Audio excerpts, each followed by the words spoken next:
اخلاق آداب سے کیا مراد ہے؟ صحیح، اسلام اپنی تعلیمات اور تربیت کے ذریعے لوگوں میں اور خاص طور اپنے ماننے والوں میں اعلیٰ اخلاق پیدا کرنا چاہتا ہے۔ اسلام جو ہے نا اپنی تعلیم اور تربیت کے ذریعے جو لوگ اس کو خاص طور پر ماننے والے ہیں انہوں کے اندر اخلاق پیدا کرنا چاہتا ہے۔ اللہ تعالیٰ کی طرف سے بھیجے گئے پیغمبر کی باعث کا مقصد یہی تھا کہ اللہ وہ انسانوں کو افراد اور تفریح سے بچاتے ہوئے اچھے انسانی اخلاق کو مجسمہ بنا دے۔ اللہ تعالیٰ کی طرف سے جتنے بھی پیغمبر یا رسول ہے انہوں کی زندگی کا مقصد یہی تھا کہ انسانوں کے اندر جو لڑائی ہے، نفرتیں، حسدیں وہ ختم کی جائے، انہوں کے اندر پیار، محبت اور اچھے اخلاق و آداب پیدا کیے جائیں۔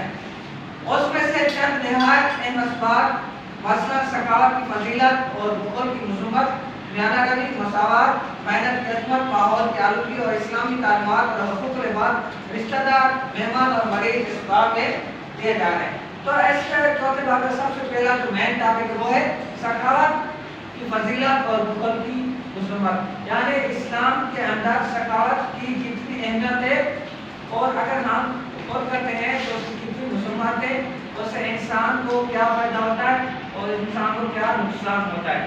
تو سب سے پہلے ہے کہ سخاوت کا معنی اور مفہوم کیا ہے۔ سخاوت کا معنی ہے اللہ تعالیٰ کی رضا کے لیے حاجت مندوں کی مدد کرنا یا ان کی جو ہے نا حاجت پوری کرنا۔ اگر ان کو کسی بھی چیز کی ضرورت ہے تو آپ ان کی ضروریات پوری کرنا ہے۔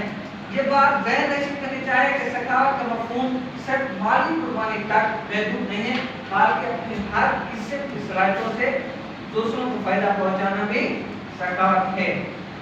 کیا ہوا کہ سخاوت کا معنی یہ ہے کہ اللہ تعالیٰ کی رضا کے لیے حاجت مندوں کی ضرورتیں پوری کرنا، یا ذہن نشین یا اپنے ذہن میں یہ بات کرنا ہے کہ اگر کوئی بندہ ہے وہ بیمار ہے، اس کے پاس پیسے نہیں ہیں یا اس کے پاس کھانے پینے کی اشیاء موجود نہیں ہیں، تو ہم جو ہے نا وہ اشیاء بازار سے خرید کر کے اس کو دے دیں۔ یہ بھی آپ کی ہے کہ حاجت مند کی ضرورت پوری ہوگی، آپ اس کی مدد کر دیں۔ جب ہم کسی کی مدد کرتے ہیں تو ہم یہ نہ سوچیں کہ اگر ہم اس کے ساتھ اس کے ساتھ صحیح چل رہے ہیں، اس کی ہم نے مدد کی ہے، جیسے ہم نے اس کے ساتھ کیا ہے وہ بھی ہمارے ساتھ ایسا نہیں کرے گا۔ لیکن یہ دن میں خیال نہیں رکھتے، آپ نے اس کی مدد کرنی ہے صرف اس کی رضا کے لیے کرنی ہے، اللہ تعالیٰ کی رضا کے لیے آپ اس کی مدد کرنی ہے، اس کی حاجت پوری کرنی ہے۔ یہ نہ سوچے کہ میں نے اس کے ساتھ اچھا کیا، وہ میرے ساتھ اچھا کیا، تو پھر یہ چیز جو ہے غلط ہے۔ آپ نے نیت یہ کرنے کہ اللہ تعالیٰ کی رضا کے لیے میں اس کی حاجت پوری کرنا۔ اللہ تعالیٰ میں نے ایک چھوٹی سی مدد کی ہے تو اپنی جو ہے نا بار کا اعلان میری چھوٹی سی جو ہے نا آج وہ مدد قبول کرنا۔ جب آپ دوسروں کی مدد کرتے ہو تو اللہ تعالیٰ بھی جو ہے آپ سے راضی ہوتا ہے، اللہ تعالیٰ آپ کو اس دنیا میں اس کا صلہ دے دیتا ہے اور آخر میں بھی آپ کو اس کا صلہ دے دے گا۔ آپ اسلام کے اندر جو ہے وہ سخاوت کی کیا اہمیت ہے؟ اسلام کے اندر اسلام لوگوں میں سخاوت کے اعلیٰ انسانی قدر پیدا کرنے پر بہت زور دیتا ہے۔ اسلام جو ہے وہ لوگوں کے اندر سخاوت جو ہے اس کا حال بہت یا قدر اس کے اوپر بہت زور دیتا ہے کہ آپ لوگوں کی مدد کریں، ان کی حاجتیں پوری کریں۔ ایسا نہ ہو کہ ایک بندہ بیمار ہے، آپ کے پاس کچھ چند روپے ہیں، چند روپے آپ اس کی مدد نہیں کر رہے، وہ بیچارہ جو ہے نا آپ سے مانگ رہا ہے، ایسے کیا ہوگا کہ اگر آپ کے پاس چند روپے ہیں، آپ نے جا کے اس کی مدد کی، اس کی جو ہے مصیبت یا تکلیف اس کی ختم ہو گئی، تو آپ سے اللہ تعالیٰ خوش ہوگا یا ناراض ہوگا؟ خوش ہوگا نا جی سر۔ اور وہ بندہ بھی آپ کو دعائیں دے گا۔ اللہ تعالیٰ کی رضا حاصل کرنے کا اہم ذریعہ بتلاتا ہے۔ سخاوت کو اللہ تعالیٰ اپنے اوپر قرض قرار دیتا ہے جو بڑھا کر واپس دیا جائے گا۔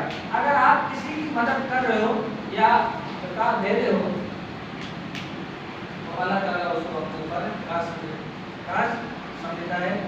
اگر آپ نے 1 روپیہ کسی کی مدد کی یا 1 روپیہ کسی کو زکات دے دی تو اللہ تعالیٰ اس کو اپنے اوپر قرض سمجھتا ہے اور وہ آپ کو ڈبل کر کے دے دیتا ہے۔ اگر آپ نے 2 روپے دیے تو آپ کو 4 روپے دے گا، اگر آپ نے 10 روپے دیے تو وہ آپ کو 20 روپے دے گا۔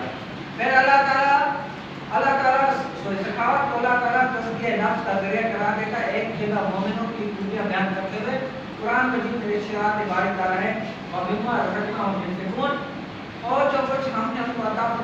میں سے حاصل کرتے ہیں. یہ جو آپ